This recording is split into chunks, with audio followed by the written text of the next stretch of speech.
I wake up in a hospital bed with 3 broken ribs and a punctured lung, and the first thing the nurse tells me is that my sister signed a financial waiver and left. She was here for 20 minutes. 20 minutes. While I was in surgery. While a machine was breathing for me. My sister Ilara Voss walked in. Signed a paper saying she wouldn't take responsibility for any of it. And walked out like she was late for lunch. 5 days later. She comes back. Calm, composed, walks up to the nurse's station and asks if I've been discharged yet. The nurse, her name is Marilyn Cross, the same woman who checked on me every 2 hours for 5 straight days, looks Ilara straight in the eyes and says one sentence. And from my hospital bed, through the glass window, I watch the color drain from my sister's face. My name is Soren Lane. I'm 29 years old, and this is the story of how my own sister tried to kill me for an inheritance, and how I made sure she lost everything. Before we continue, take a moment to subscribe, but only if you've ever realized that not everyone who calls themselves family will truly stand by you. And I'd really like to know where you're listening from. What's the weather like there right now? Just a quick note, this is a fictional story, with some elements enhanced by AI to make it more vivid and engaging. Now, let me take you back to the night of the accident. It was a Tuesday in March. I had just finished a 12-hour shift at Riverview Health Clinic. Flu season. Understaffed. Exhausting. But normal. I was driving home along Highway 16, a road I knew so well I could drive it blindfolded. A narrow stretch of asphalt winding through low hills and pine trees, guardrails hugging every curve, nothing unusual. I reach the first sharp turn just past an old wooden bridge. I press the brake. Nothing. I press harder. The pedal sinks all the way down, like stepping into wet sand. No resistance, no slowing. My hands tighten around the wheel. The curve is coming fast. I pump the brake once, twice, 3 times, but there's this hollow, terrifying feeling, like the car has forgotten how to stop. Headlights sweep across the guardrail. I jerk the wheel to the right, aiming for the shoulder, but there is no shoulder, just gravel, then metal. The car slams into the guardrail and the world explodes into noise, glass shattering, metal screaming, and something inside my chest breaks. I feel it before I hear it, 3 sharp cracks, like snapping dry branches. Then silence. I'm hanging sideways in my seatbelt. Blood fills my mouth. There's a ringing in my ears, or maybe it's a siren far away. A paramedic's face appears through the shattered window. His lips move, but I only catch fragments. Punctured lung, multiple rib fractures. Stay with us. And just before everything fades to black again, I hear someone say, "Someone already called her sister." I hold on to that. In the darkness behind my eyes. I think Ilara is coming. I'll be okay. That was the last time I trusted her. I come out of surgery 31 hours later. The room is stark white. The ceiling tiles are dotted with tiny perforations. Hundreds of them. Like a pattern that never ends. I count them because there's nothing else to focus on. No flowers. No cards. No coat hanging over the chair in the corner. The door opens and a nurse steps in. Mid-40s. Dark hair neatly pinned back. Reading glasses resting on a thin chain around her neck. She checks my IV, adjusts the oxygen monitor, then glances at the drainage tube at my side. Her badge reads, Marilyn Cross, RN. How long was I out, I ask. My voice feels rough, like gravel scraping against itself. About a day and a half. She says, "The surgery went well. You'll be in pain for a while." I turn my head toward the empty chair. "Has anyone been here?" She pauses, just for a second. But I've worked in healthcare long enough to recognize what that silence means. Your sister came the first night, she says carefully. She said she stayed about 20 minutes. 20 minutes. She signed a financial release form. Marilyn adds. Then she left. I don't know what my face shows, but something in her expression softens. She gently pulls the blanket higher over my shoulder. It's a small gesture, almost nothing, but it's the first real kindness I've felt since waking up. That night. I call my father. He answers on the fourth ring. His voice carries that familiar loose edge, the sound of Thomas Lane after a few drinks. Hey, kid, he says. Alara told us she's handling everything. You're fine. Right. I'm in the hospital. I say slowly. I had surgery. Right. Right. She mentioned that. Said you're doing okay. I stare at the phone after I hang up, the screen going dark in my hand. A little later, Marilyn comes back to adjust my medication. She studies me for a moment, then speaks quietly. That form your sister signed. It means she made it clear the hospital can't bill her for any of this. I don't respond. I just close my eyes and start counting the ceiling tiles again. You need to understand something about Alara and me. Growing up, Alara Voss was everything, and I revolved around her. Our father drank. Our mother cried. The house wasn't a home. It was something you endured. Alara was 5 years older, sharp, controlled. Always the one who stepped in when things got bad. She'd pull me into her room, put headphones over my ears, and whisper, "Just listen. I've got this." When I was 17. She drove me to my scholarship interview, sat in the car for 3 hours with the engine running so I wouldn't come back to a cold seat.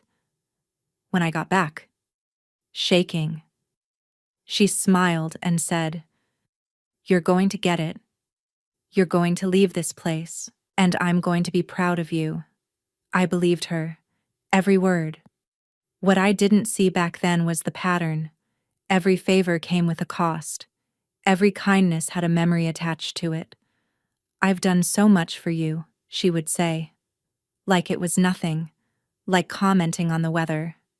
And each time, I felt that quiet weight settle in my chest, like I owed her something I could never fully repay. 5 years ago, Alara married Marcus Hale, a property developer with charm and ambition that filled every room he walked into.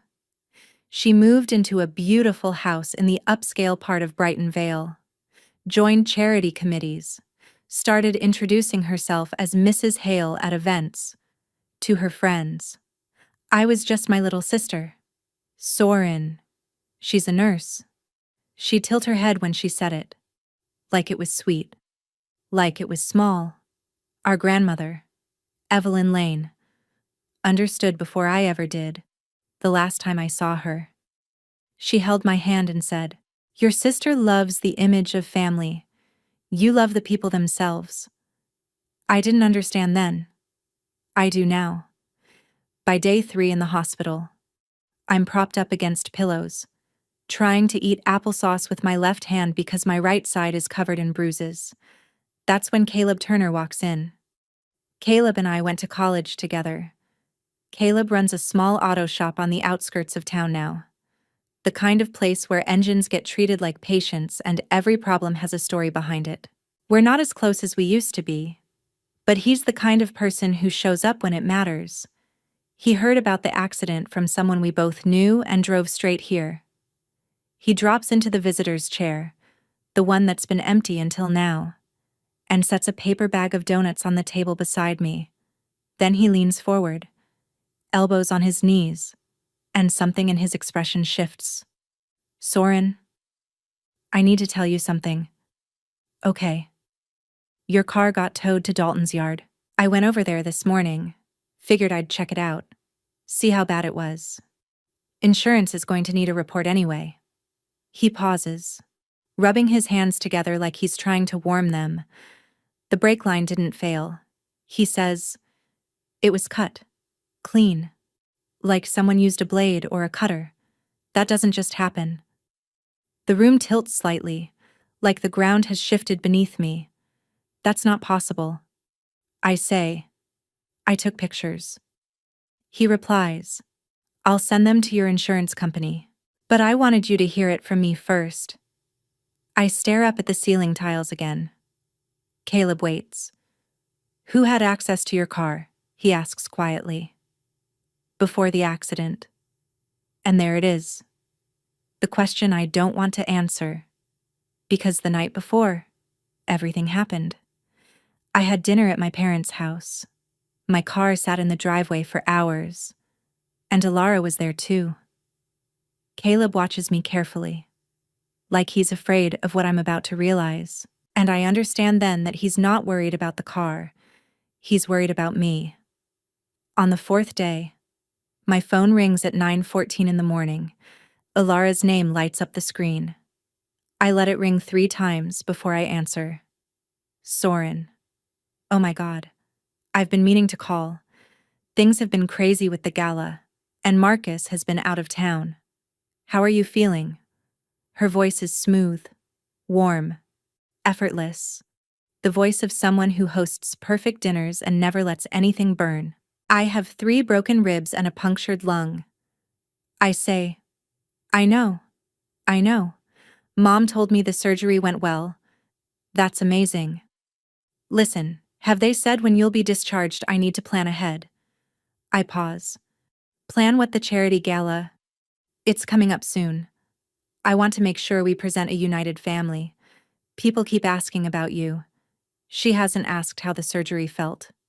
She hasn't asked about the pain, or whether I can breathe without it hurting, or if I can even stand up on my own. She's asking for a timeline. "I don't know when I'll be out." I say, "Well, keep me updated. And don't worry about the bills. I already spoke to the hospital. Everything's taken care of." Taken care of. She signs a document refusing responsibility and calls that taken care of. "Thanks." "Alara?" "Of course. That's what big sisters are for." "Love you." The line goes dead. I sit there holding the phone, and for the first time since the accident, something shifts inside me. Not the pain in my ribs. Something deeper. Caleb's voice echoes in my head. The brake line was cut. Alara's voice follows. I need to plan ahead. Plan. She needs to plan. Maybe Caleb is right. Maybe I should be afraid. What do you think about what my sister did? If you believe she was right to walk away from me in the hospital and secretly plan to take my inheritance, comment support. But if you think abandoning your own family and plotting against them for money is unforgivable, comment unforgivable. I'm really curious to see where you stand. That afternoon, a woman I've never seen before walks into my room carrying a leather briefcase and a presence that seems to quiet everything around her. "Soren Lane," she says. "I'm Victoria Hargrove. I oversee the trust your grandmother established." She looks to be in her early 50s. Her silver-streaked hair is cut sharp along her jaw. She doesn't sit until I nod. "I came because your sister contacted me 2 days ago." Victoria Hargrove says. "She asked about the incapacity clause in your grandmother's trust. Incapacity, if a beneficiary is declared legally unfit. The other can request temporary control of their share." She opens her briefcase and slides out a folder. "Most families ask about recovery." She continues calmly. "Your sister asked about money." The room feels smaller. The monitor beside me keeps beeping. "How much are we talking about?" I ask. Even though I already know, roughly $2.3 million total, split evenly between you and your sister. Half was released last year. Your portion, about $1.15 million, is scheduled for your 30th birthday, 11 months from now. I meet her eyes. And if I'm declared incapacitated before then, She can petition to control your share, and in trust law, temporary can stretch for years. Victoria closes the folder. I've managed this trust for nearly a decade. Soren. Not once has your sister asked about your portion until now. My jaw tightens. Not from pain. Then what do I do? She places the folder gently on my lap. You let me help you. That evening, I call my mother. I repeat everything. The call, the clause, the timing. I stay calm. No accusations, just facts. Mom, please come see me. I need to talk to you in person. Silence. Then she does what she's always done. She follows the strongest voice. Ilara says this lawyer is overcomplicating things. She replies. She says the trust is fine. Mom, have you even visited me? Another silence. Longer this time. Then my father takes the phone. His voice is already heavy. It's early evening, which means he's been drinking. Your sister is handling everything. Thomas Lane says, stop making this harder. I close my eyes. Dad. Someone cut my brake line. That's dramatic. He snaps. You were exhausted. You said you pulled a long shift. I never said that. I haven't spoken to you. Ilara told us. I hear ice clinking in a glass.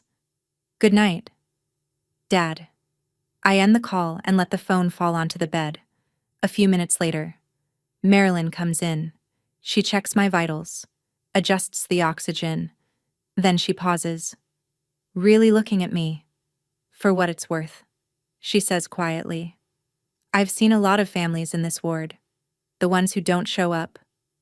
There's always a reason. She dims the lights and leaves. The room sinks into darkness. The machines hum. Time stretches. I lie there replaying everything. The brake line was cut. Ilara was at the house. 2 days later. She asked about the trust. She hasn't visited. She hasn't asked if I can breathe, and my parents chose her version without even hearing mine. I think about my grandmother, Evelyn Lane, the last Thanksgiving before she passed. She pulled me aside and said, your sister loves the idea of family. You love the people. Don't confuse the two. I didn't understand back then. Now I do. At 7 the next morning, I call Victoria. I want to protect my trust, I tell her, and I want to know exactly what my sister has been doing. We start documenting everything, quietly, carefully. Not for revenge, because someone tried to kill me, and no one in my family even asked why. Victoria is silent for a moment, then her voice lowers. There's something else. Soren. Your sister contacted a psychiatrist this week. Dr. Adrian Cole. She asked about having you evaluated for legal incapacity. My grip tightens around the phone. She's not waiting for you to recover, Victoria says. She's building a case. A cold weight settles in my chest. If she succeeds, she controls your share before you ever see a dollar. The ceiling tiles blur above me, 216 of them. I've counted enough times to be sure.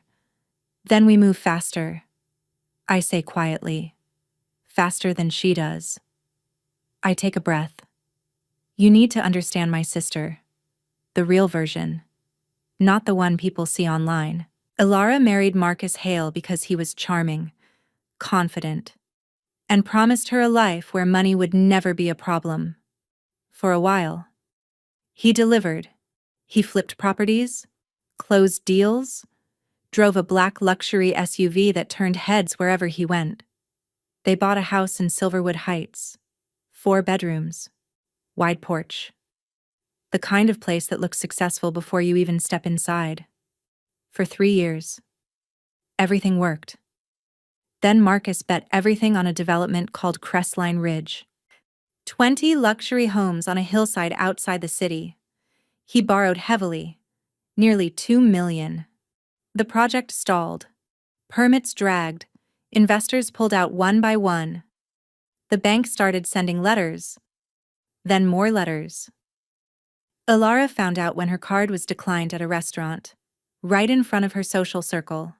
That night, according to Victoria's investigator, Marcus sat across from her in their kitchen and said 6 words: "Fix this, or I'm done." Like she was responsible for patching a leak. Like their marriage was just another problem to solve. And Ilara looked around at everything she had built. The house, the events with her name on the program, the people who called her Mrs. Hale with admiration in their voices. She understood something in that moment. Without money, Marcus leaves. Without Marcus, the house goes. Without the house, the image disappears. And without that image, she's just Ilara again. My share of my grandmother's trust. Over $1 million. Less than a year away. It was the only solution she saw. My sister didn't do this because she hated me. She did it because she needed something. And I was the easiest way to get it. On the 7th day, I'm discharged with a thick folder of instructions. No lifting. No driving. Physical therapy several times a week. Follow-up scheduled. Breathing still hurts. I don't go back to my apartment. Ilara has a key. She's had it for years. For emergencies. She said once. I never asked whose emergencies she meant. I don't go to my parents either. Marilyn arranges something else. Her mother, Eleanor Cross, lives alone in a small house just outside town. Quiet road. Garden in the back.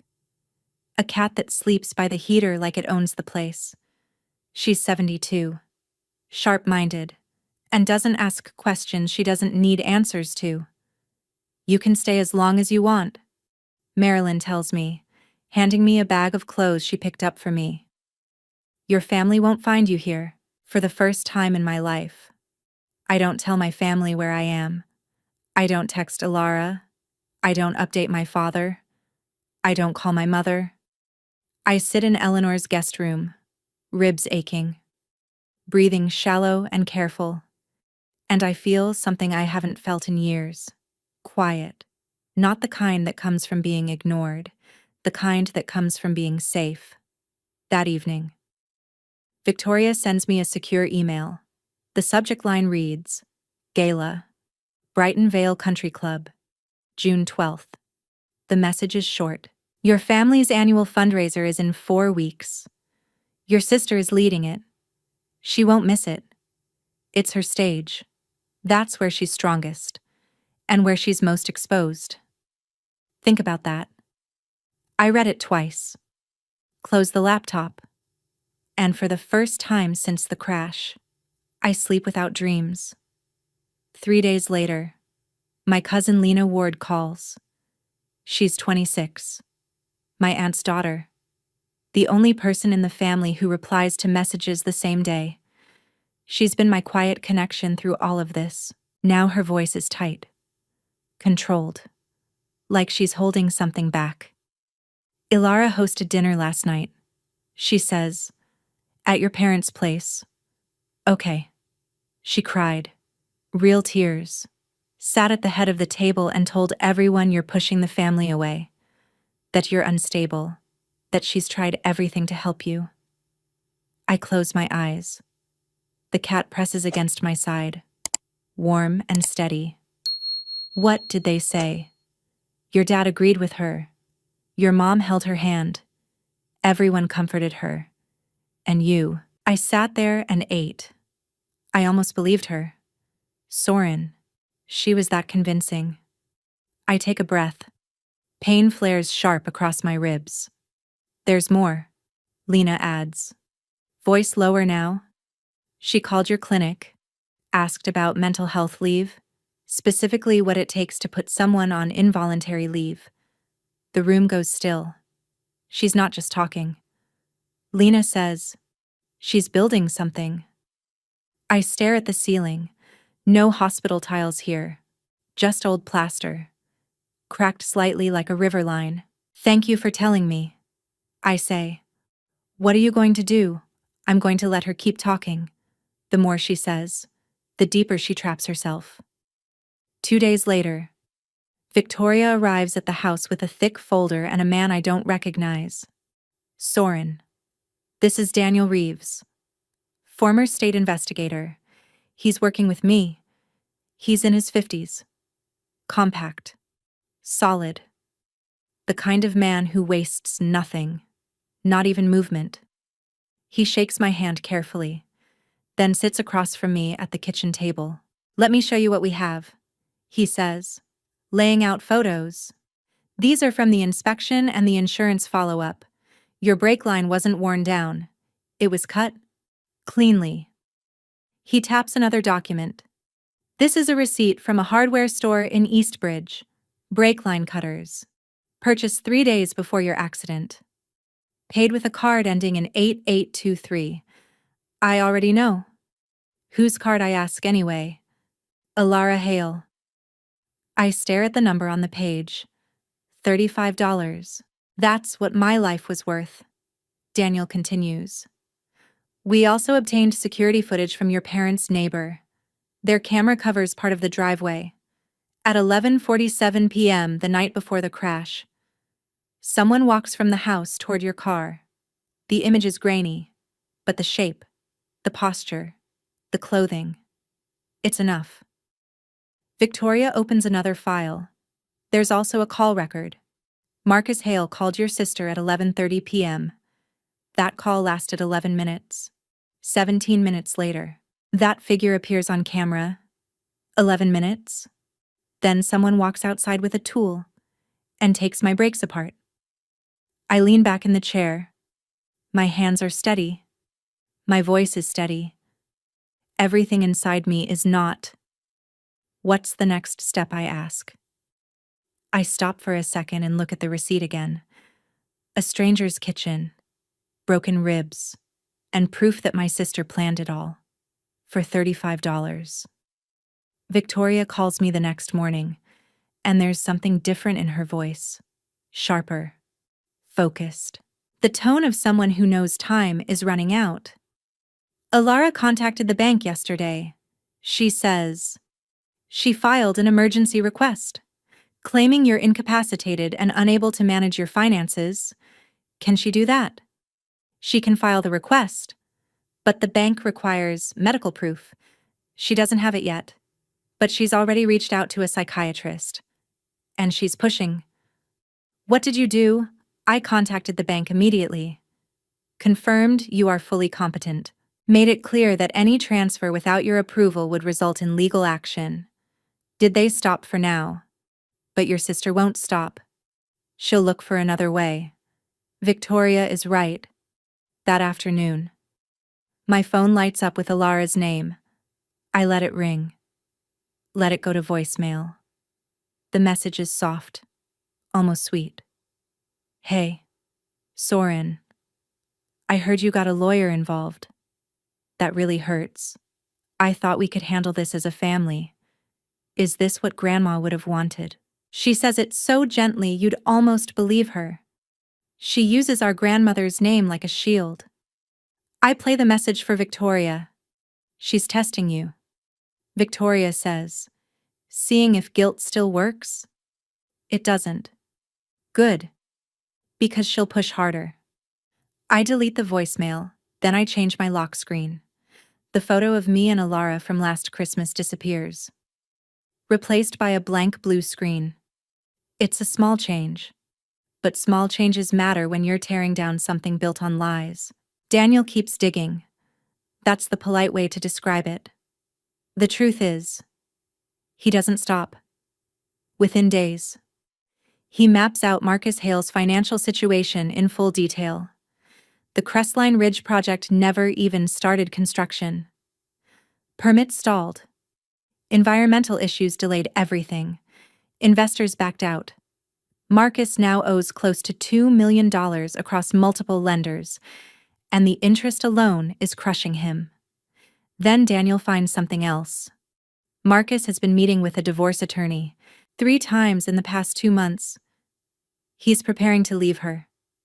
Daniel tells me, but he's still helping her for now. Why he's hedging, if Alara gets your money, He stays long enough to claim half. If she doesn't, he walks. I sit there, letting it sink in. My sister destroyed my brakes to keep a husband who's already planning his exit, and that husband is helping her take my money while planning to take hers. Does she know I ask? I don't think so. So everything she's doing, the lies, the manipulation, the legal moves, it's all to save something that's already gone. I look out the kitchen window. A small bird lands on the feeder, head tilting like it's watching. My sister is desperate. Her husband is calculating, and I'm the only one who sees the entire truth. That Sunday, I go to my parents' house. I know it's a risk. Victoria warned me not to, but I need to try one last time. My father, Thomas, opens the door. He smells like alcohol and soap. His face shifts when he sees me. Surprise, guilt, annoyance. Soren, we didn't know you were coming. I know. I walk in and sit at the kitchen table. My mother is there, peeling vegetables. She doesn't look up. Her hands keep moving, steady, repetitive. Like stopping would force her to face something she doesn't want to see. I place 2 papers on the table. The brake inspection report, the purchase receipt. I'm not asking you to choose sides. I say, I'm asking you to look. My father glances at them but doesn't touch them. This is ridiculous. He mutters, your sister would never do something like this. Then read it. I say quietly, he doesn't. He pushes the papers slightly away, like they don't belong there, like they might burn him if he gets too close. My mother stops peeling. The knife slows, then stills completely in her hand. She doesn't look at me right away. Instead, she looks down at the papers I placed on the table, her eyes moving across the first few lines like she's trying to understand something she doesn't want to believe. For a moment, I think she might actually read them, but then she sets the knife aside.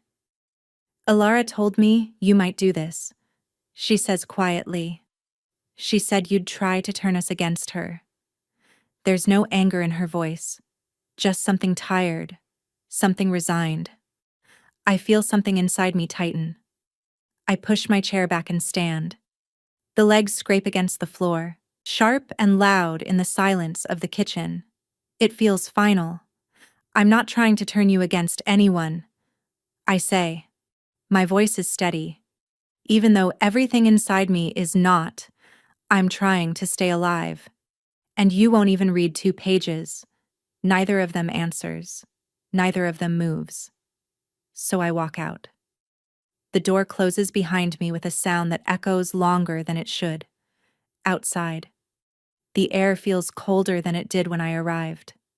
I sit in my car and don't start the engine right away.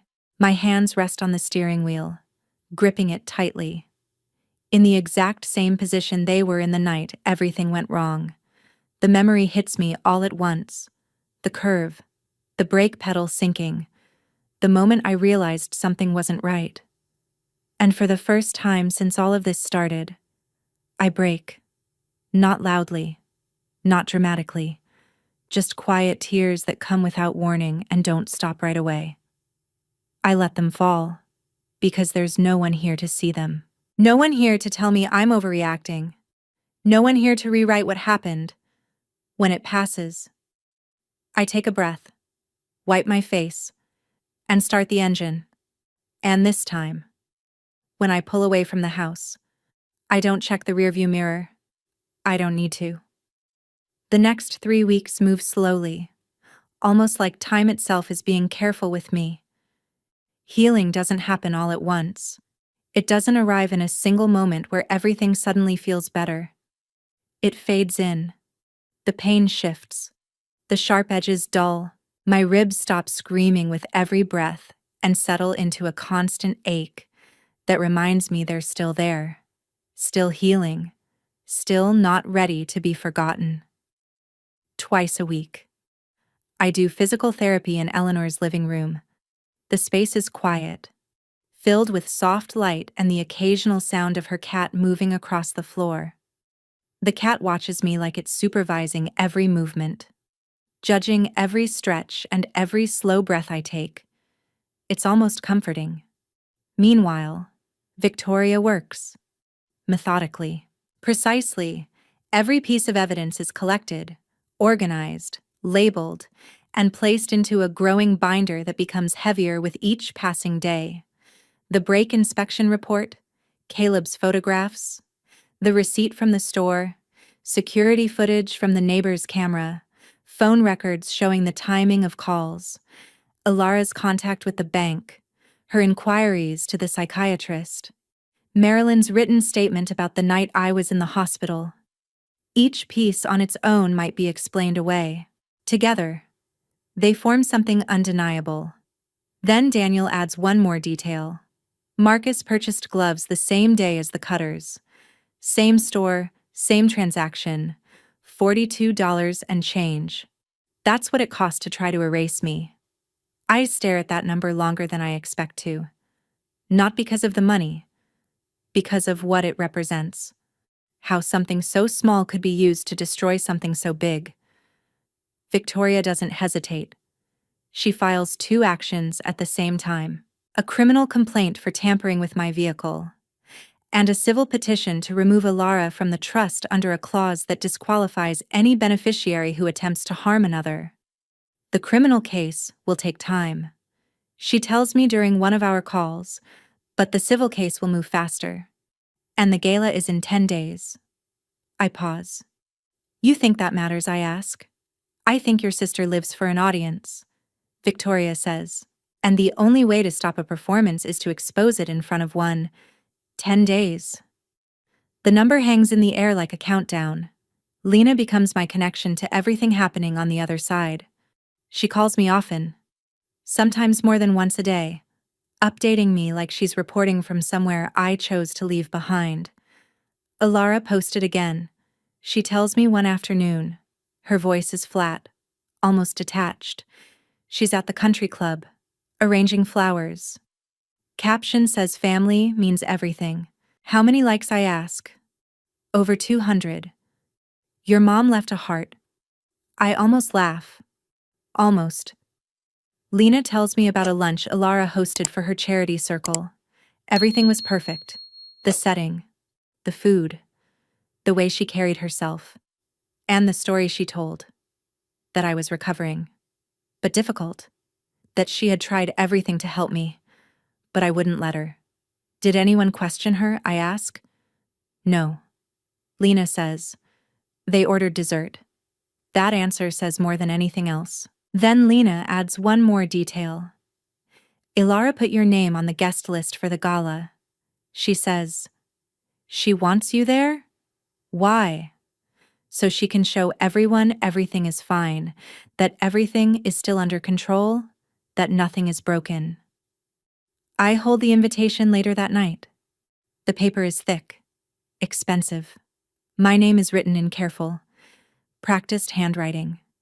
It looks perfect. Just like everything she shows the world. I'll be there. I tell Lena. She hesitates. What are you going to do? I look at the invitation for a long moment before answering.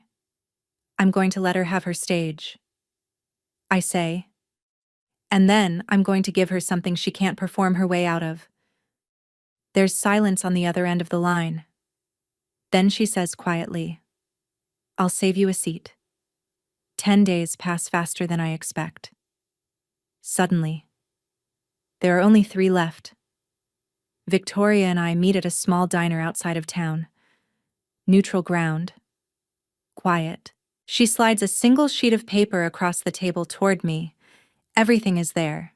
The break line, the receipt, the footage, the phone calls, the trust, the psychiatrist. All of it condensed into one page. I read it once. Then again. I'll put this in an envelope. I say finally. And give it to her privately. Victoria studies me. No speech she asks. no audience. And then I meet her gaze. I watch what she does.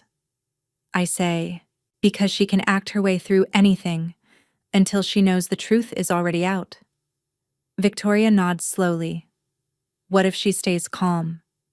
She won't. I fold the paper carefully, slide it into a white envelope, and seal it. The sound of it closing feels louder than it should. Final. I place it in my bag and zip it shut. I don't need a microphone. I don't need a stage. I just need her to read it. The same Marilyn who checked on me every 2 hours for 5 days. The same Marilyn who watched Alara sign that waiver and leave after 20 minutes. The same Marilyn who covered me with a blanket when no one else stayed. She looks up from her chart, removes her glasses, folds her hands, and says, "She was discharged 4 days ago. You'd know that if you had visited more than once." Alara's face stays still for a full 3 seconds. Then something shifts behind her eyes. Not guilt, not regret. Fear. Because if I left without telling anyone, then I'm no longer someone she can manage. "Where is she?" Alara asks, her voice tightening. "Where did she go?" "I'm a nurse," Marilyn replies evenly. "Not a tracking device." Alara turns sharply and walks out, heels striking hard against the floor, already pulling out her phone before the elevator doors open. Later, Marilyn tells me it was the first time she had ever seen my sister look scared, and she admits, quietly, that it felt deserved. I wasn't there to see it, but I can picture it perfectly. And for the first time since this began, something inside me settles. Maybe I was never the one losing control. If this story feels familiar, tell me. I want to know. Because what happens next is where everything changes. Within 2 days, Alara starts to unravel. Lena gets the first call. Alara's voice is high, fast, almost breaking. "Have you heard from Soren? Do you know where she is?" Lena lies smoothly.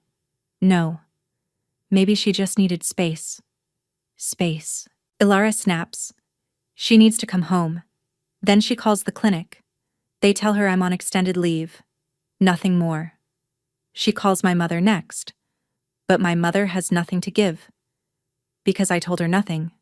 That evening. Lena calls me. She's panicking. She says, she told Marcus. She knows. She has to know. What did he say? He said. Then we move faster on the trust. Of course he did. Alara makes one last attempt. She contacts the psychiatrist, pushing for an emergency evaluation, but he refuses. He can't assess someone who isn't present. What she doesn't know is that Victoria already warned him. Any attempt without my consent would trigger consequences. So now Alara has nothing. No access to the trust, no medical declaration, no idea where I am, and pressure closing in from every direction. She has one move left. The gala, 200 guests, a microphone. Her name printed on the program. The last stage she believes she controls. The night before, I sit in Eleanor's guest room. The envelope rests beside me. The binder lies open. The cat curls at my feet. I think about my grandmother. Not the money, not the trust. Her hands, thin, warm, always holding mine a little longer than needed. The last time I saw her, she whispered, "Promise me you'll never let anyone make you feel like you deserve less than what's yours." I promised. 2 days later, she was gone. I choose my clothes. Simple. Quiet. I'm not going there to impress anyone. I'm going as myself. Lena calls that night. She's been on the phone all day. Something's off. The police spoke to her. That explains it. I say. She snapped at the florist earlier. Over details. For a moment. I almost feel something. Almost Then I remember the break line. $35. I'll see you tomorrow. I tell her. I saved you a seat. She says. Near the exit, Victoria calls later. She knows we're closing in. She says, tomorrow will be heavy. I look at the envelope again. I'm ready. And that night, for the first time in weeks, I sleep before midnight. The next evening, the ballroom glows. White tablecloths, crystal glasses, perfect arrangements, soft music filling the air. Guests move through the room like part of a performance, and at the center of it all stands Ilara, dressed in red, smiling, perfect. I walk in at 6:45. The room doesn't fall silent, but it shifts. Heads turn, voices lower. She sees me, for a fraction of a second. Something real crosses her face. Her smile falters. Her eyes widen. Then it disappears. The mask returns, and she walks toward me, arms open. They're just witnesses, and that's all I ever needed. Not to shame my sister, not to destroy her publicly, just to make sure the truth had a room full of people who heard it. Victoria walks me toward the exit. You handled that well, she says. I shake my head. I don't feel composed. I feel exhausted. That's normal, she replies. The adrenaline fades. What's left is the truth. And the truth is heavy. I step outside. The night air is quiet. The parking lot is almost empty. Ilara's car is already gone. I thought I would feel like I'd won something. I don't. It feels like I just let go of someone who stopped being my sister the moment she chose money over my life. Lena drives me home in silence. After that, everything happens quickly. The first week. The police file charges. Reckless endangerment. They tell Victoria they're reviewing the evidence for something more serious. Attempted murder is still on the table, depending on what the forensic reports confirm. If it escalates, Ilara could face years behind bars. The second week. Marcus files for divorce. 3 days after the gala. No warning. No conversation. Ilara finds out when the documents arrive at her front door. According to Lena, she sits on the steps for a long time, reading the pages again and again before going inside and closing every curtain. Marcus's lawyer is now part of the investigation. The receipt? The tools? The timing of that late-night call. It's enough for the police to start asking questions. By the third week, the charity board sends Ilara a formal letter. Polite, professional, final. They thank her for her service and inform her that she is no longer in charge. No one reaches out. No one defends her. Her social media goes silent. Victoria completes the legal process on the trust. A judge reviews the clause my grandmother included, the one that removes any beneficiary who tries to harm another. The evidence is clear. Ilara's portion is frozen while the case moves forward. If she's convicted, she loses everything permanently. Victoria calls me with the update. Her voice is calm, professional. But I hear something underneath. Maybe relief, maybe satisfaction. Your trust is secure. She says, your sister's portion is frozen, and Marcus has been served. I thank her, end the call, and sit there in the quiet. It doesn't feel like victory. It feels like survival. A few days later, my parents come to my apartment. Thursday afternoon, I've moved back in, changed the locks, added a deadbolt. The spare key is with Lena now. The space looks the same. I don't. My father knocks. When I open the door, he's sober. Completely. His eyes are clear, tired but steady. He's dressed neatly, like he's trying. My mother stands behind him, holding a casserole dish. That small, familiar gesture almost makes me smile. Something bad happens, and she brings food. I let them in. We sit at the kitchen table. No one speaks at first.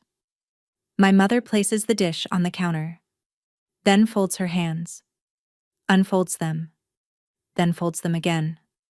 I should have read those papers, she says softly. I should have come to the hospital.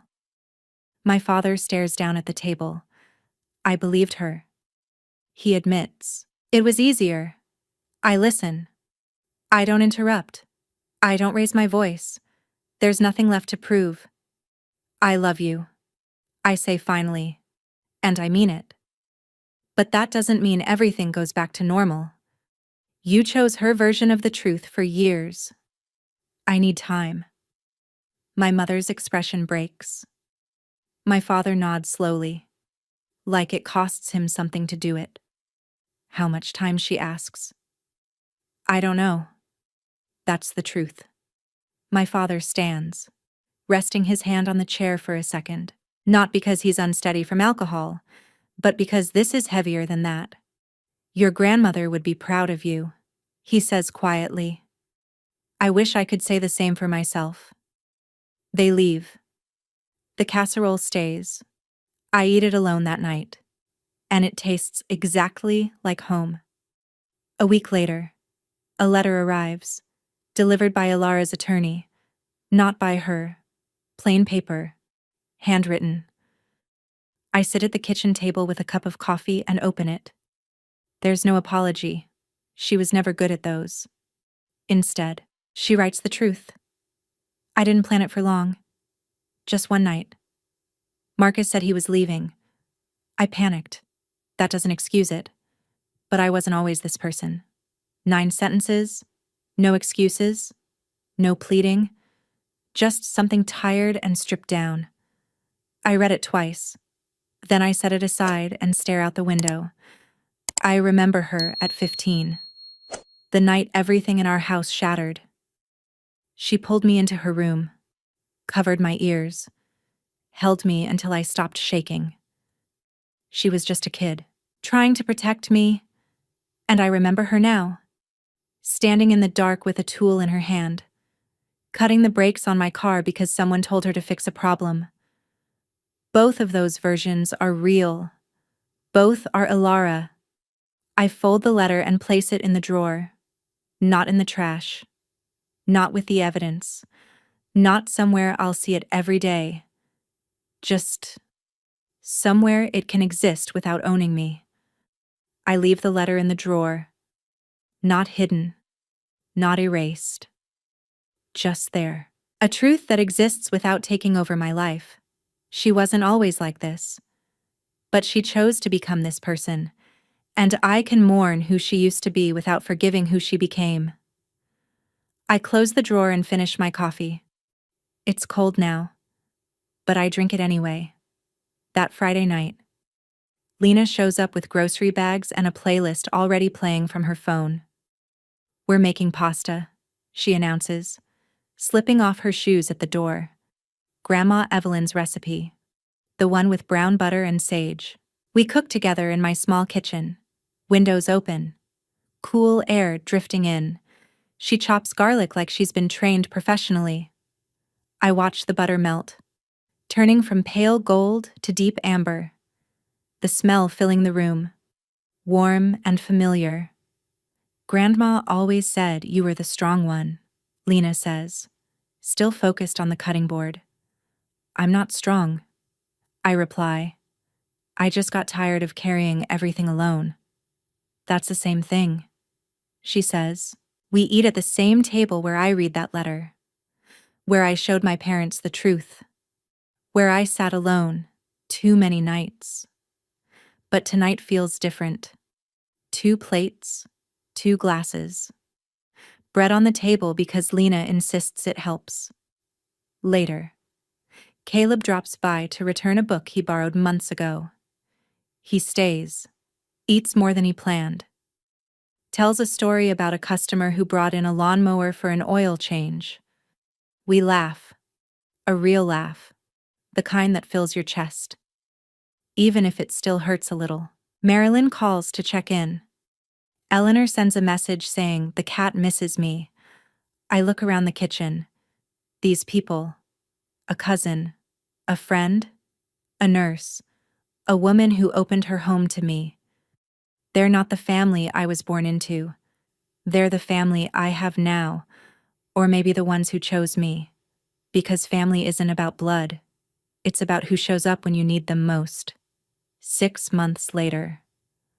I returned to the clinic in September. And for the first time in a long while, my life feels like it has a rhythm again. Not perfect, not untouched, but steady.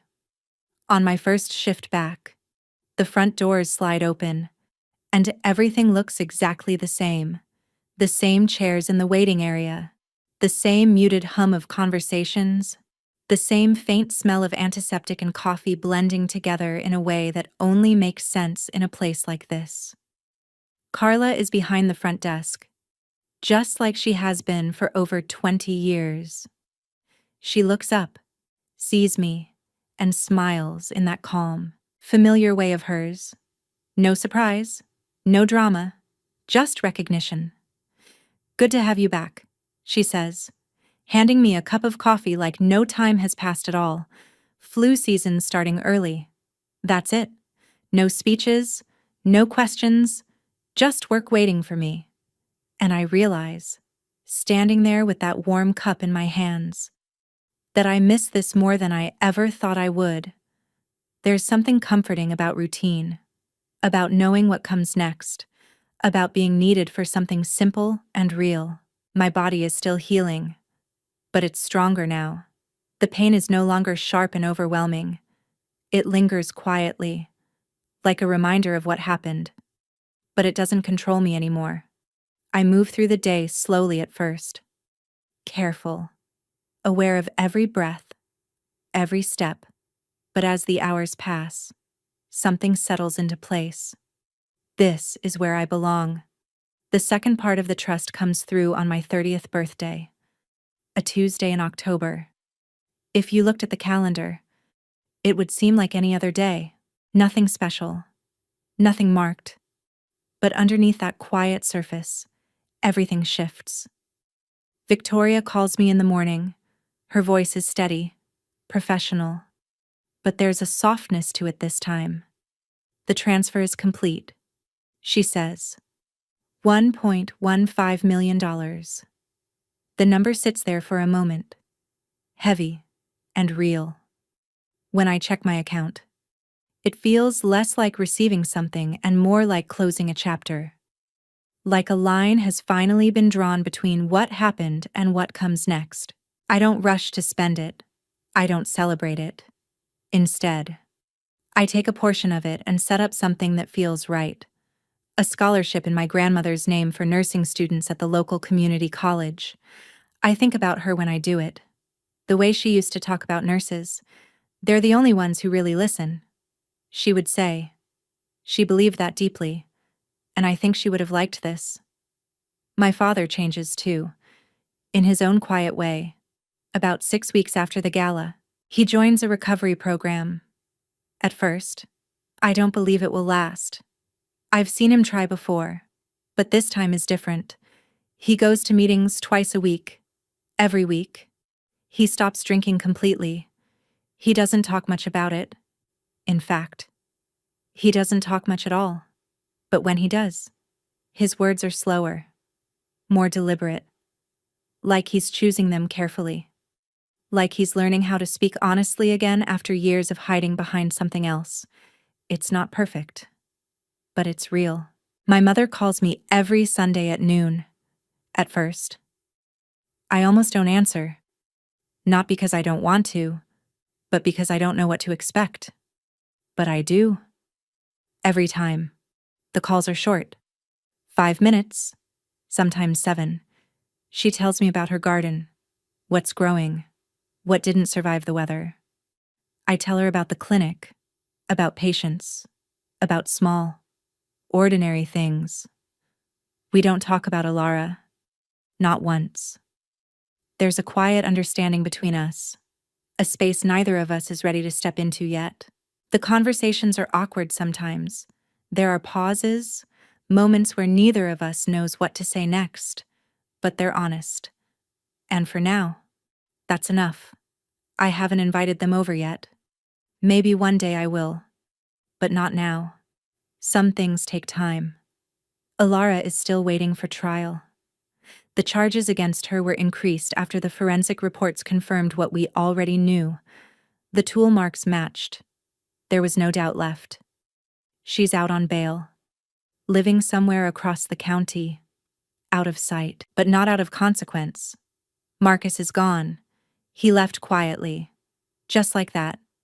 No explanation, no closure, in a way. It feels fitting. No one in the family talks about her anymore. At Sunday dinners, her chair is still there. No one moves it. No one fills it. It remains empty, like a space everyone sees but no one acknowledges. And somehow, that silence says more than any argument ever could. Some absences are louder than anything spoken. One Saturday morning in November, I drive out to the cemetery. The air is cool, crisp, the kind that makes you breathe a little deeper without thinking about it. I bring a bouquet of white flowers, my grandmother's favorite. Her headstone is simple, just her name, and a few words beneath it. Nothing elaborate, nothing unnecessary. I kneel down, place the flowers carefully, and brush away a few leaves that have gathered at the base. Then I stand there for a while, hands in my coat pockets, looking at her name. I kept my promise. I say quietly. The words feel heavier spoken out loud. I didn't let anyone make me feel like I deserved less. The wind moves through the trees, soft but steady. Leaves fall slowly, drifting down around me in shades of gold and amber. And I think about everything. The hospital room, the empty chair, Marilyn's voice telling me the truth when no one else would. The photographs, the evidence, the envelope in my hands that night, and Alara's face when she realized I knew. But I also think about her from years ago, the version of her who protected me, who held me together when everything around us was falling apart. That version of her still exists in my memory, and it always will. That version of her will always exist in my memory, but it doesn't get to erase what she became. I reach out and rest my hand lightly against the headstone, just for a second, feeling the cold surface beneath my fingers. Then I step back, turn around, and walk toward my car without looking behind me again. That's where this story ends. I woke up in a hospital bed, alone, broken, and confused, and in the middle of all that pain. I learned that the person I trusted most had tried to take everything from me. Not just money, not just security, my life. There's a kind of silence that comes after something like that. Not the peaceful kind, the kind that leaves you questioning every memory, every moment, every word you thought was real. For a long time, I kept going back to the same question. How do you reconcile the person who protected you with the person who betrayed you? And the answer, at least for me, is this: you don't reconcile it. You accept that both versions existed, and you decide which one gets to have power over your future. For a while, I thought healing would mean understanding her, finding some explanation that made it all make sense. But healing didn't come from understanding her. It came from choosing myself, choosing to believe what I saw, what I experienced, what I survived, choosing to stop making excuses for someone who never once stopped to think about what they were doing to me. That choice didn't feel strong or brave in the moment. It felt quiet. It felt like locking a door and not opening it again, even when part of you still remembers what it felt like when that door was safe. There are still moments when I think about her, not the version standing in the driveway with a tool in her hand, but the one who sat beside me on the floor when I was a child, telling me everything would be okay. I let myself remember that, but I don't let it rewrite what happened. Because the truth matters more than the memory. And the truth is simple. She made a choice. And so did I. Now, my life looks different. Quieter. Maybe smaller in some ways. But real. There's a rhythm to my days again. Mornings at the clinic. Conversations with patients who need someone to listen. Evenings at home. Sometimes with Lena. Sometimes with Caleb. Sometimes alone, but not lonely. The kitchen table that once felt like a place where everything fell apart is now where things come together. Meals shared. Conversations that don't feel forced. Laughter that doesn't have an edge to it. I used to think family was something fixed, something you were born into, something you had to hold on to no matter what. Now I know better. Family is built. It's chosen. It's proven over time. In moments that matter. It's the person who shows up when you're at your lowest. It's the person who stays when there's nothing to gain. It's the person who tells you the truth, even when it's uncomfortable, because they care more about you than they do about appearances. That's what I have now, and I wouldn't trade it for anything. If there's one thing this experience taught me, it's that you don't owe anyone access to your life just because they share your blood. You don't owe them your silence. You don't owe them your forgiveness. And you definitely don't owe them the chance to hurt you again. What you owe yourself is honesty, the kind that's hard to face, the kind that forces you to see people for who they really are, not who you wish they could be. And once you see it, you don't have to argue with it. You don't have to explain it. You just have to decide what you're going to do with it. For me, the answer was simple. I chose peace. Not the kind that comes from pretending everything is fine, but the kind that comes from knowing I'm no longer living inside someone else's version of reality. I chose boundaries. I chose distance. I chose a life where I don't have to question whether the people around me have my best interests at heart. And that choice changed everything. So if you're listening to this, and something in this story feels familiar, I want you to know you're not alone. Maybe your situation looks different. Maybe it's not as extreme. Maybe it's quieter, harder to explain. But if someone in your life is using the word family as a reason to hurt you, control you, or take from you, you have the right to step back. You have the right to protect yourself. You have the right to choose something better. It won't be easy. It won't feel good at first. But it will be worth it. Because on the other side of that decision is something you can't fake. Freedom. And once you have that, everything else starts to fall into place. So that's my story. I survived something I never thought I would. And, in the process, I found a version of my life that finally feels like it belongs to me. If this story meant something to you, I'd really like to hear your thoughts. Have you ever had to set boundaries with someone in your family? Or did you choose to stay and try to make it work? There's no right or wrong answer, just your truth. Leave a comment and share your experience. If this story touched something inside you, don't just scroll away. Take a moment to subscribe, like, and share, because your voice matters more than you think. When you comment and tell your own story, you're not just watching, you're helping someone else feel less alone. This community grows stronger with every honest word you share, so if you've ever faced something similar, or even just felt something today, let it be heard. I'm truly grateful you're here. See you in the next story. Welcome to Family Confessions. Our stories go beyond entertainment, helping viewers recognize toxic behaviors, understand boundaries, and reflect on their relationships, while reinforcing self-worth and the strength to heal and move forward. Each video follows a structured workflow ensuring quality and value for our audience. Thank you for being here.